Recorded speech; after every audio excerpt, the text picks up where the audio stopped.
So hello, what's up guys, and good morning and welcome to my channel. And for today's video, ito, mag-unbox tayo ng RCB suspension from RCB racingboy.com.my. Yan. So ito siya, Racing Boy SB5 series. So ito yung mas malaking version sa SB2. So papakita ko sa inyo mamaya kung paano itong install. Tapos ngayon, umpisahan muna natin sa unboxing.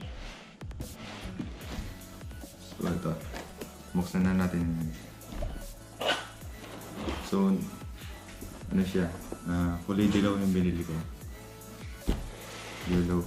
Ayan. Ito siya ngayon. Ayan, naka-bubble wrap. Ayan. So ito na yung pinaka-suspension. Ayan. Medyo may ano siya, pagkabigat. So ito na yung shock natin. So yellow springs, gold yung pinakabasa niya. Tapos silver yung pinaka mount niya. Ayan. So bakit niya ba ito yung binili ko? Ba't hindi yung YSS? Parehas naman masaya ng presyo. So unang-una, binili ko to dahil gusto ko yung kulay. Tapos yung adjustability niya. Ayan guys. May adjustable yung kanyang rebound. Then meron siyang adjustable din na spring preload. So isa ko pang nagustuhan dito yung quality. So yung quality niya talagang mukha siyang premium quality na shock kumpara doon sa mga mumura niya na nabibili na tig 2,000, mga ganun. Yun talaga, lang yung pangit nun talaga yung mga ganun. Hindi siya ganong maganda yung performance, tas matagtag. So nabasa ko rin to sa internet, maganda nga daw yung performance itong RCB. Tas meron pa, plus the additional adjustments, yun, mas lalo pa talaga makapaganda. So kitang-kita niya naman dito sa mount na to, ito CNC machine siya. So talagang matibay talaga. Yung quality pa lang ng bakal, napakakapal. So ayan guys, ito pa yung isang shock natin. Ayan.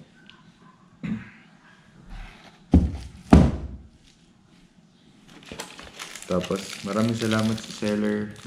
Binigyan niya ako ng tawag dito ng keychain para sa susi. Ayan. RCB. Tapos sobrang bait ng seller. Binigay pa niya sa akin yung resibo.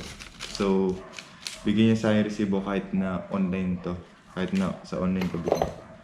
So ito, may kasama siyang tool for adjusting the shocks.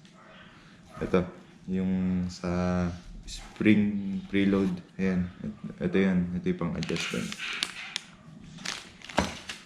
Tapos may kasama siyang ayan,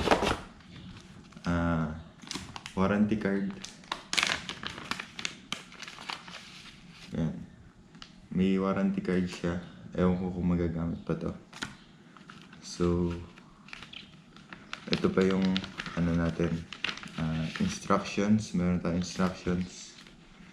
Ayan. Yung mga kung paano yung maintenance, paano adjust, andyan lahat yun. Tapos meron tayong sticker ng RCB. Ayan. Nice. So isin na natin to dahil i-install na natin to. Nabasa ko na kagabi tong instructions, so alam ko yung gagawin ko. Ayan. medyo mahirapan ako ngayon mag-adjust. Kasi kailangan mo ng dalawang tao para ma-adjust mo yung preload. Kasi susukatin mo yun eh. Yung rider sag. Ayan. Yung mula dito hanggang dito. Dito mo susukatin sa spring. Pwede rin sa bike mula sa point A, point B sa baba. Kailangan parallel siya. So, ito yung suspension natin. I-install na natin ngayon. So, ayan. Simulan na natin. Nandito na tayo. So, kailangan natin ng 12mm na socket. 12mm na wrench. Tsaka 14mm na socket. So, simulan natin ngayon sa side ng kaliwa. Dito. Unahin na natin to. So, bakasin na natin siya. Tatanggalin natin yung tornilyo. So, ang pagbaklas nito para hindi kayo mahirapan. Sa isa nyo siyang baklasin. Para hindi nyo kailangan ng para hindi bumaksak yung motor.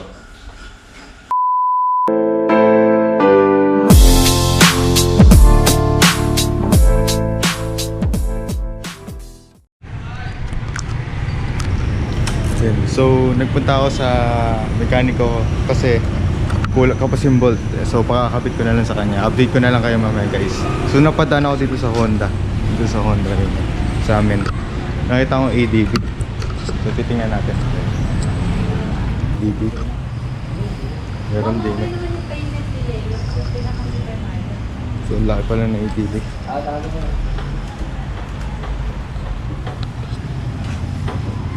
Magkano kaya? Sa 150 po siguro. 149. Meron pang laban sa NMAX na. Opo. Yung bagong-bago lang po yan.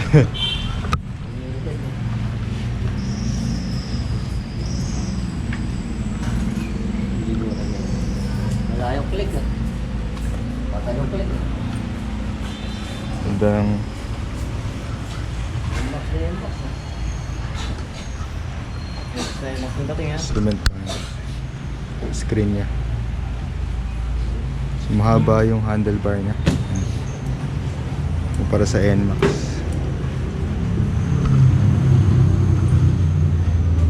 So, yun yung likod niya. Yung rear shocks naka-showa. Naka all-terrain tires. 130 size. Disc brake likod.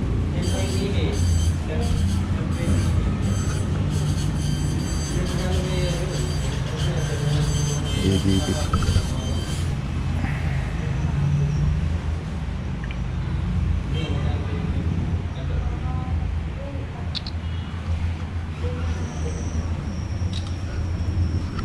Likod niya, LED.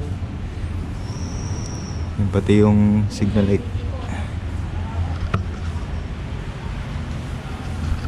Yan. Yung switch niya. Yan. May hazard. Alin ba doon yung brake? Yan, ito yung quality. Wala yung sabi yung click. Wala yung click ah.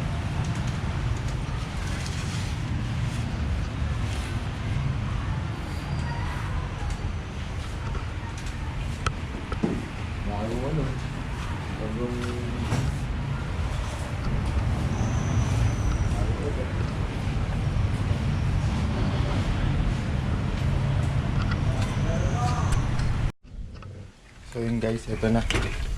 Naikabit ko na yung shock. So, kinat ko na lang yung installation video. Kasi hindi ko nakalimutan ko yung baterya. Hindi ko nadali battery yun. Nalobat tong camera. So ayun yung shock na ikabit na. Hindi natin na ikabit dahil kulang tayo sa haba ng bolt. So, pag magkakabit kayo ng racing boy na ganyan, kailangan siya, mas mahaba siya para maikabit yung nut. Kasi pag di na ikabit yung nut, hindi aabot ng gandun lang. Kailangan maikabit yung nut para talagang humigpit ng todo. Para safe. So ayan. Sobrang sulit, ang sarap gamitin. Sa lubak, pagka dumadaan ako sa lubak, instead na yung dating suspension, gumalik, biglang tataas na nga, mas mabilis yung rebound nung dati. So, kumbaga, pagka dumaan ako sa lubak dati, pag gumanon ako, babalik agad. So parang pinatatalon akong ganun sa upuan. So ngayon, nung ikabit na yan, tinono namin yung sag ko, yung preload namin, tsaka yung rebound, tinono ko na. Pinatono ko dun sa mekaniko. So, ang swerte pa nga, ando yung pinsan ko, kaya tinulungan ako ikabit tong shock. So, ayun. Naitono namin sakto sa sa bigat ko. Tapos yung preload, yung rebound, tinono ko lang. So, yun, naitono ko na, sinubukan ko sa lubak-lubak. So, ang nangyayari, pagka nagdaan ako sa lubak, instead na gumanon, bumalik ulit na ganun, parang tumatalbog. Gumaganon na lang siya ngayon. Yung umaano na lang siya, hindi na ramdam yung pagka impact nung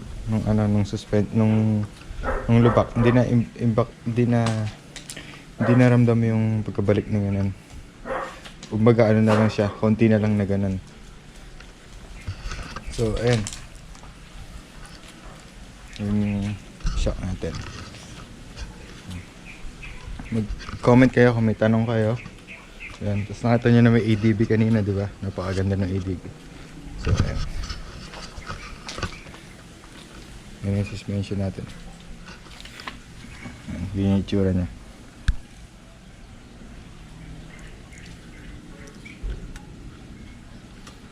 Susunod na review,